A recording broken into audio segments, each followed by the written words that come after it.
Mi nombre es Christian Schlick. Soy chileno, aunque no lo suene. Me encuentro trabajando en la oficina regional como misionero regional en la área de América Latina y el Caribe, y también como parte del equipo de migración global en el área migratoria. Y me han pedido que pueda compartir muy brevemente una pequeña reflexión sobre la ética en comunicación sobre migración, una reflexión teológica y práctica. Bueno, ahí está mi foto, me pueden ver, me están viendo la cara, así que no es mucho problema, pero esta presentación se las voy a pasar a Luis para que después él se lo haga llegar. Esta presentación trae mucha información que no necesariamente vamos a entrar en detalle, pero sí va a quedar como insumo para que ustedes después puedan revisarla y echarle mano. Y claro, siempre como todo buen misionero pongo ahí mi número de advance por si a alguien Dios le toca el corazón y desea hacer una generosa ofrenda al trabajo misionero. Ustedes saben que los misioneros vivimos de la solidaridad de nuestros hermanos. Pero entremos de lleno al tema de migración. Y para hablar de migración, en realidad tenemos que, en primer tema, entender el concepto de movilidad humana. Los seres humanos, por naturaleza, somos gregarios, pero al mismo tiempo nómades. De hecho, el desarrollo de las civilizaciones se da precisamente por este paso que hacen particularmente algunos de nuestros antepasados genéticos de asentarse cuando descubren la agricultura. Sin embargo, a pesar del asentamiento humano, luego del descubrimiento de la agricultura, el ser humano, como el resto de los mamíferos, nunca perdió esta habilidad que le da su propia biología de movilizarse a través del espacio. Entonces, cuando hablamos de migración, tenemos que entender que la migración desde un punto de vista antropológico, arqueológico, biológico, es un proceso natural. Porque el ser humano, como el resto de los mamíferos, naturalmente tiende a movilizarse. Y cuando hablamos de movilidad humana en el área de migración, tenemos que entender que tenemos tres conceptos básicos. El de la migración propiamente tal, el del desplazamiento forzado y el tema de los refugiados. ¿Por qué es importante el poder entender esta diferenciación? Porque cuando hablamos de migración, entendemos a mezclar todas las situaciones bajo un mismo saco. Nosotros le decimos acá un sombrero de payaso o un sombrero de mago, que es un solo sombrero donde uno empieza a sacar flores, gatos, globos y todo lo demás. Entonces, cuando hablamos de migración, tendemos a naturalmente a agrupar todas las realidades dentro de un solo tema, siendo que en realidad son distintas situaciones que deben ser analizadas en su propio contexto. Entonces, lo primero, tenemos que aprender a diferenciar entre lo que es un refugiado y lo que es un migrante. Y esta es una definición que entrega la Oficina del Alto Comisionado de las Naciones Unidas para los Refugiados. La gran diferencia entre un refugiado y un migrante es que los refugiados no pueden regresar a su país de origen, debido a un temor fundado de persecución, conflicto, violencia u otras circunstancias que hayan perturbado seriamente el orden público y como resultado requieren protección internacional. ¿Por qué es importante esto? Porque en Latinoamérica nosotros enfrentamos y en el Caribe dos realidades paralelas. La realidad de la migración, pero también la realidad de los refugiados. Por ejemplo, hace ya 4 años, la Oficina del Alto Comisionado para Naciones Unidas reconoció que lo que llaman comunicacionalmente la crisis venezolana es una situación de refugio internacional. Por tanto, todos nuestros hermanos que tienen ciudadanía venezolana no son considerados migrantes en el continente, sino que son considerados por el derecho internacional refugiados. ¿Y por qué esta diferenciación es distinta? Porque los migrantes se rigen bajo ciertas reglas y los refugiados se rigen bajo otras reglas. Esta situación es tan importante en la comunidad internacional que hace ya 2 años se firmó en las Naciones Unidas este Pacto Internacional para las Migraciones Ordenadas y Regulares y el Pacto Mundial para los Refugiados, entendiendo que las normas que son aplicables y las protecciones que deben tener tanto migrantes como refugiados son distintas. La migración se da de manera natural por muchos factores.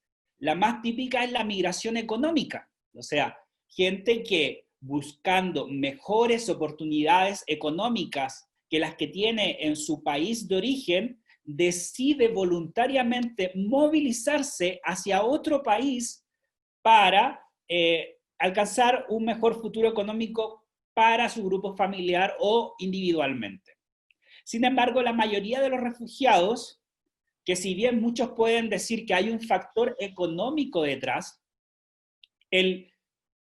la realidad principal o absoluta es que tienen un temor fundado de permanecer en su país. Actualmente también se está debatiendo el dar el estatus de refugiado general también a los nicaragüenses, por ejemplo, en nuestra región. Porque muchos de los que se vieron forzados a salir del país producto de la conmoción interna que vivió el país hace un par de años, continúan teniendo el temor de volver a su país por las represalias que puedan tener. E inclusive la historia de Latinoamérica en los últimos 60 años nos cuenta de cómo todos los países del Cono Sur en algún momento debimos ser refugiados en el resto del continente o principalmente en los países del norte, producto de la conmoción política.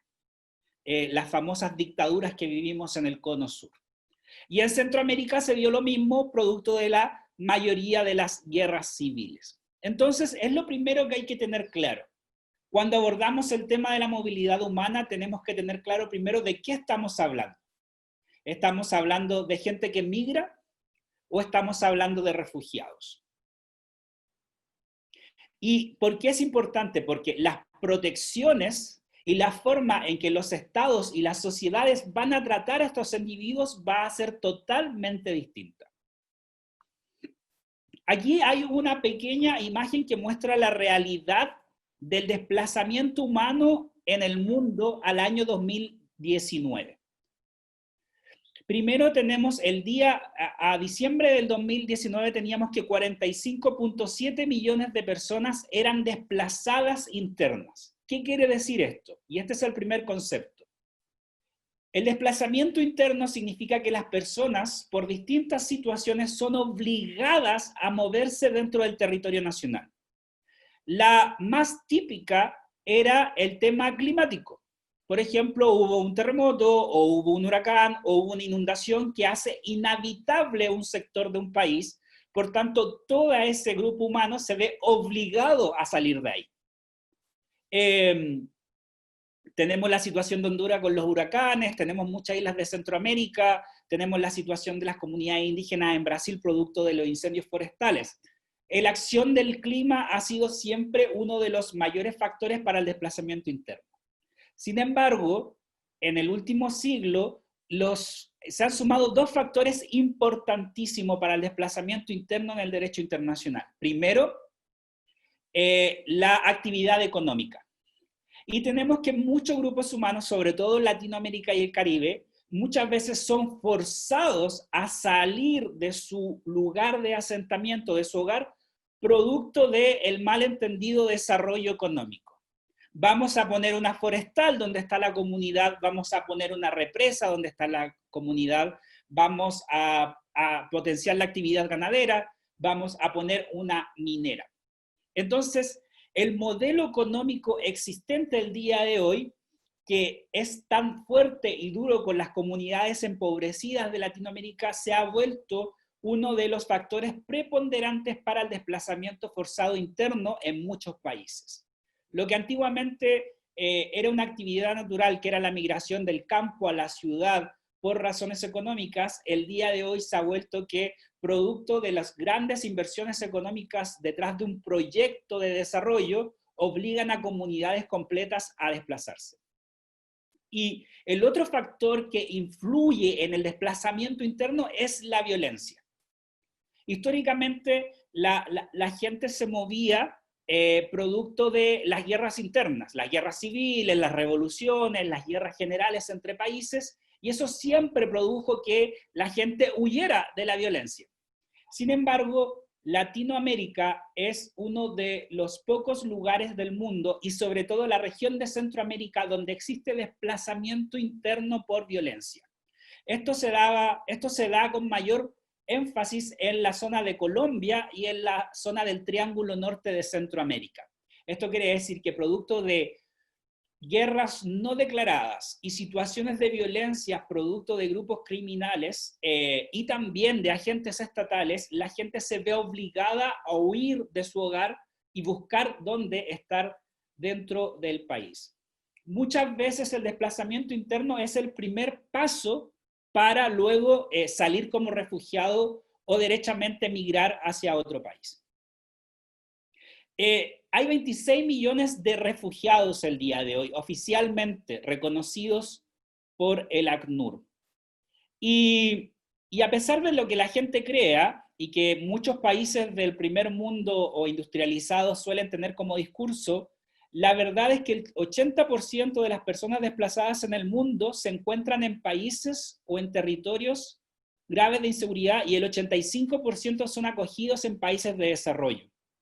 Eso quiere decir que la mayoría de la gente que sale de sus países, a pesar de lo que el discurso de los medios de producción y de los medios de comunicación insiste, no se van a países industrializados del primer mundo, sino que la situación es tan grave que generalmente se van a sus países vecinos. Entonces tenemos que, por ejemplo, Turquía, Colombia, Pakistán, Uganda y Alemania son los países que más refugiados recibieron el año pasado. Y que el 68% de los refugiados del año pasado provienen de solo 5 países. Siria en primer lugar, Venezuela en segundo lugar, Afganistán, Sudán del Este y Myanmar.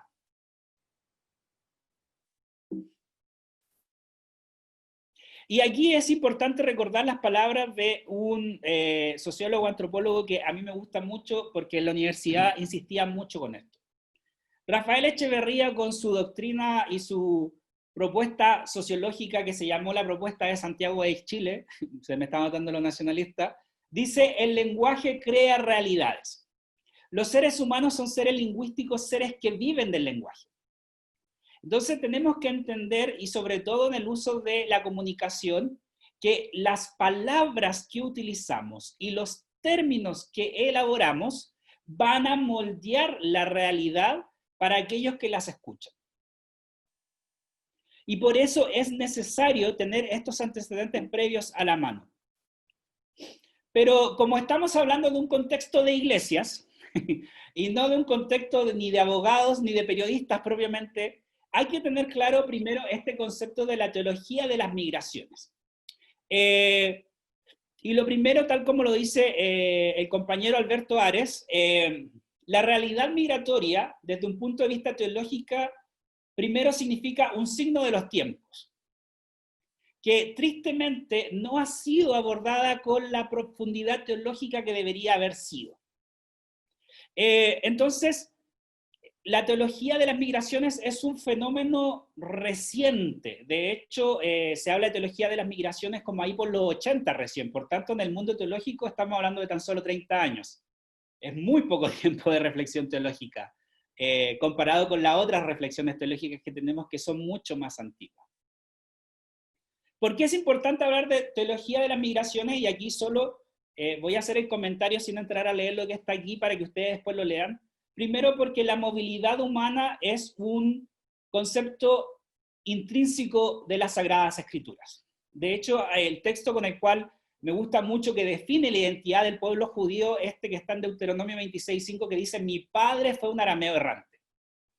El pueblo elegido por Dios en el Antiguo Testamento se autodefine como un pueblo errante.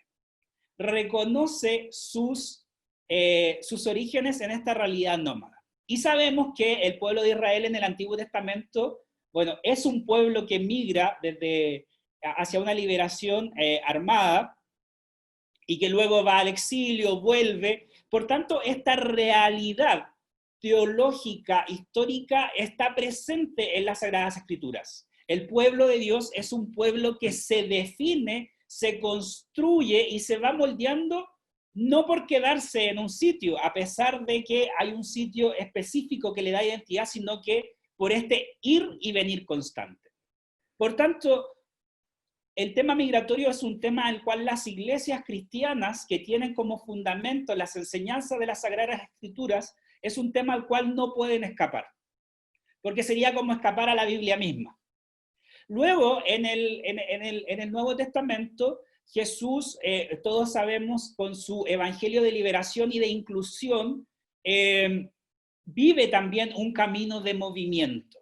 El evangelio, los 4 evangelios sinópticos son muy claros en mover el relato evangélico de cómo Jesús va desplazándose por el territorio, incluyendo yendo a territorios que eran despreciados por los judíos, yendo hacia el norte, hacia el antiguo territorio de Israel, saliendo de las fronteras de Judá. Por tanto, también el evangelio de Jesucristo, que nos libera y nos salva, es un evangelio de movimiento, es un evangelio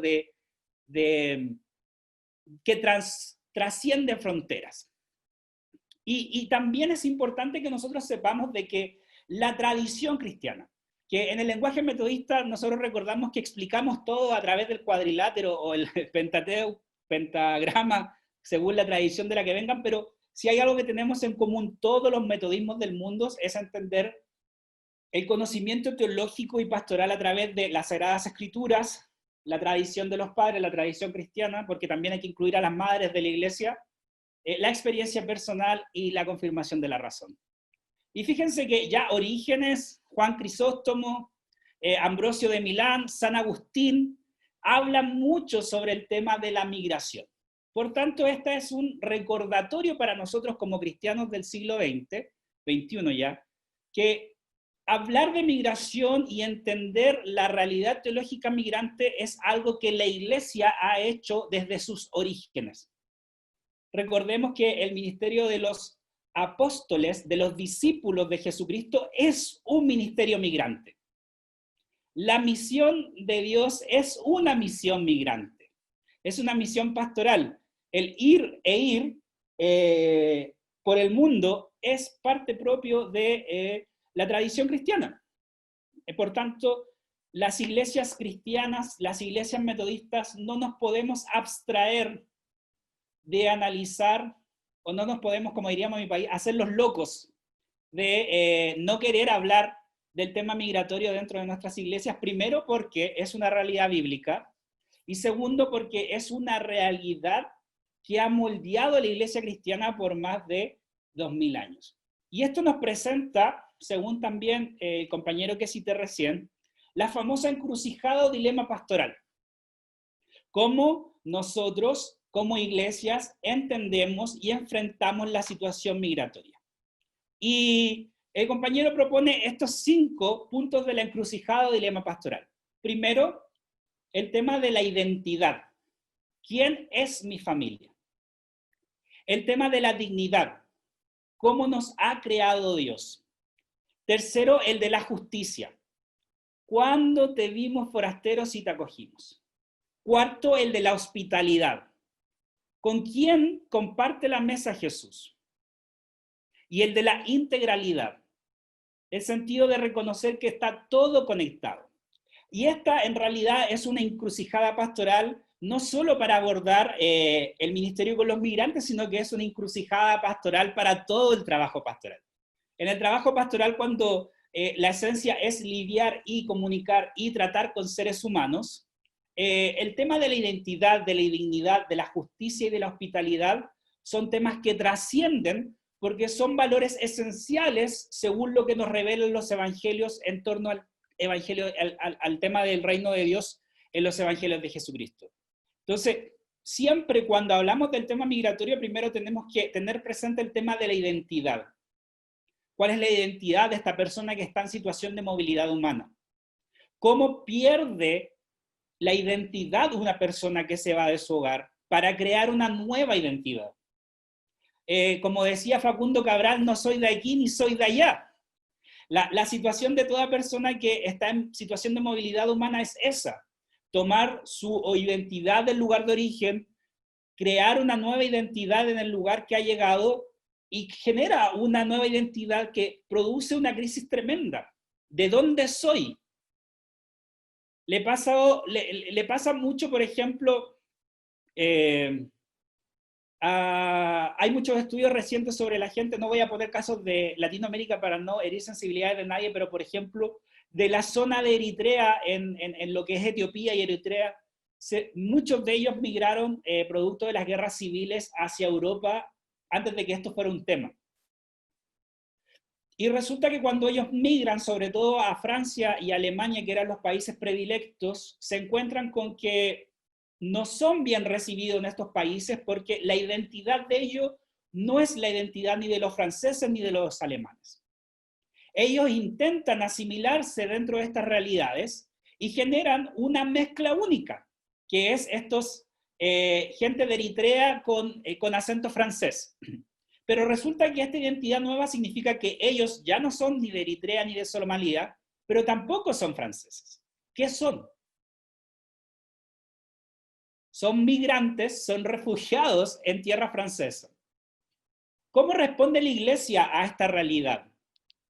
¿Cómo la lucha por la liberación y la justicia en el concepto de dignidad se realiza? ¿Cómo son nuestras prácticas pastorales hacia el migrante? Y este es un desafío principal para los países que acogen. Hay países que acogen y envían migrantes, como México, por ejemplo, o como Colombia, que son los países que en la región tienen esta dualidad de que hay mucha gente que migra, pero al mismo tiempo reciben mucha gente extranjera. ¿Cómo tratamos el tema de la dignidad de la persona? En tercer lugar, entender de que, como todo en el reino de Dios, a través de la enseñanza evangélica, el reino de Dios es un reino de justicia. Entonces, ¿cómo las iglesias asumen este desafío de hacer justicia con nuestros hermanos migrantes? ¿Y cómo somos justos primero en nuestro relato con los que se van? ¿Y cómo somos justos con los que llegan? ¿Cómo también somos justos en nuestro relato con los que vuelven? Es un tema del cual la iglesia debe hacerse cargo. Y finalmente el de la hospitalidad. Ustedes sabemos que el Evangelio de Jesucristo propone un modelo radical de amor y de hospitalidad, revolucionario para su época y revolucionario incluso el día de hoy. ¿A quién invitamos a la mesa? Sobre todo en la iglesia metodista, que una de las características propias del metodismo es el entender una mesa preparada por Dios para que toda la creación participe en el sacramento de la comunión. Si hay una identidad propia del metodismo que nos hace diferente de todas las confesiones cristianas, es nuestro entendimiento de la comunión. Entonces, cómo nuestras comunidades de fe metodistas reflejan nuestra doctrina de la hospitalidad,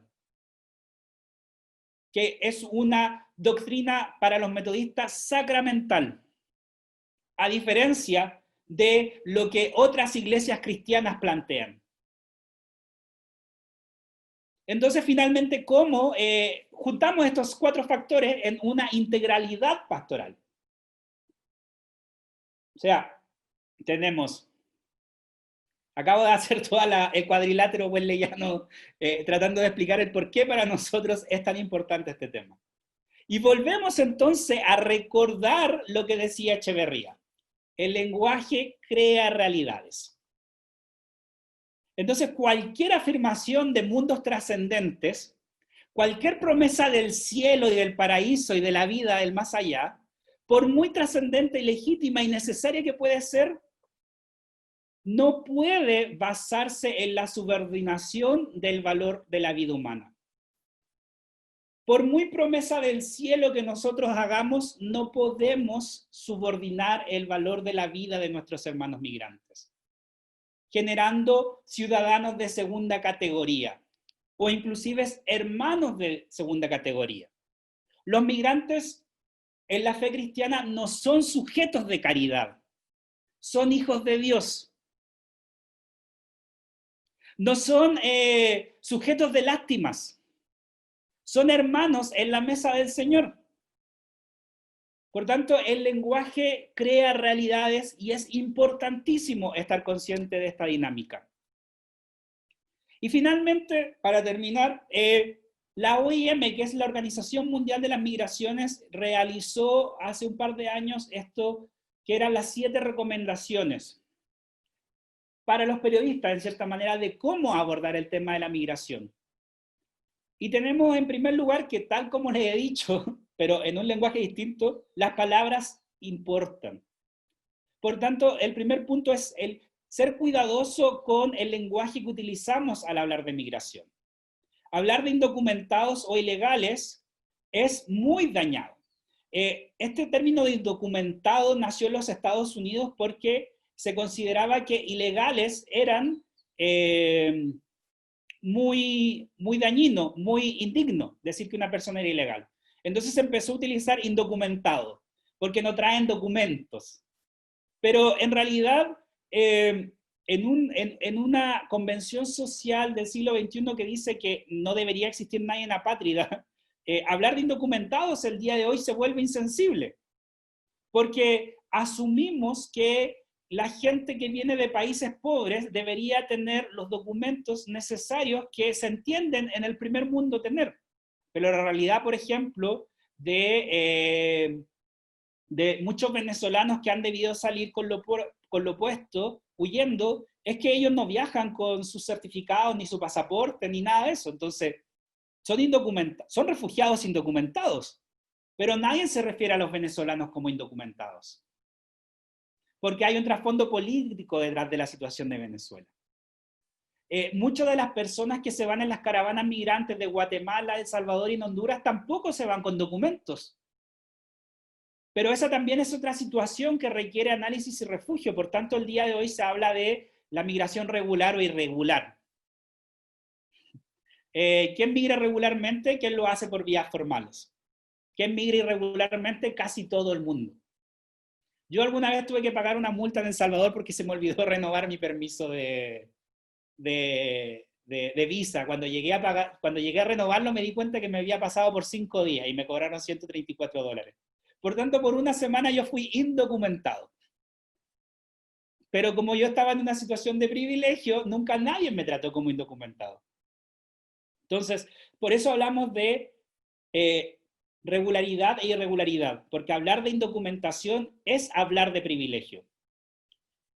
En segundo lugar, respetar la dignidad de quienes migran.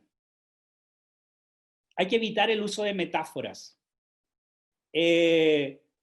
Sabemos de que las noticias en los medios de comunicación masivos son hechas para vender, pero la lucha es que lo hagan de una manera digna, pero sí esto es algo que las iglesias no deberían caer, en ser cuidadoso de cómo hablamos de nuestros hermanos migrantes en nuestras iglesias. Desafiar el discurso de odio es muy importante. En Latinoamérica estamos viviendo cada vez más el desarrollo de discursos de odio donde sobre todo los sectores políticos que han llegado a los gobiernos del ala más conservadora o tradicional política, más ligada a la libertad económica y al uso de la fuerza, han utilizado la realidad migratoria como excusa. Ya no se habla de los hermanos que llegan, sino de los que nos invaden. Y hemos en Latinoamérica replicado las retóricas que eran propias de Estados Unidos y de Europa. Nos vienen a quitar el trabajo, son sucios, son desordenados, son ruidosos, sus barrios son inseguros. Luego, el hablar con las personas migrantes. Cuando se vaya a presentar una noticia, un artículo, algún comentario sobre la migración, es necesario, o la invitación es tener voces de personas que viven la situación de migración, o de refugio o desplazamiento. la voz de los excluidos, la voz de los menores en el Evangelio de Jesucristo debe ser puesta sobre la palestra. Es un mandamiento ético, pero para nosotros como cristianos es un mandamiento bíblico. Escapa la ética secular. En tercer lugar, el quinto punto es asegura una cobertura balanceada. El sexto es adopta un enfoque internacional. La situación migratoria ya no es un grupito por aquí por allá, sino que es una realidad mundial. Y por último, promover un discurso basado en la evidencia. Una invitación a no repetir estereotipos. Por ejemplo, en Chile hace poco salió un informe que vino a echar por tierra el discurso de odio contra el que los migrantes delinquían. Y se estableció que en Chile existe no más allá de un 7% de la población es extranjera. Y la población carcelaria en el país, tan solo en un 2% es extranjera. Por tanto, ni siquiera alcanza a hacer esta relación de cantidad de extranjeros en el país con nuestra población carcelaria. Entonces, hay que promover un discurso basado en evidencia. La ciencia está muy desacreditada el día de hoy, no porque no sea útil, sino porque la gente se ha vuelto demasiado psicomágica y cree que su opinión importa más que la razón, o que su opinión es más válida que los hechos. Pero desde el punto de vista de las comunicaciones, es necesario que sea basado en evidencia. Y termino con una frase que me gusta mucho de Yacuría, que dice que verdad y libertad están estrechamente enlazadas, aunque en el fondo sea más la verdad la que genere principalmente la libertad, y no tanto la libertad la que genere principalmente la verdad. Aunque la interrelación no puede romperse en modo alguno, y cada uno de los extremos es necesario para el otro. Si queremos iglesias libres, si queremos comunidades libres, necesitamos hablar con verdad.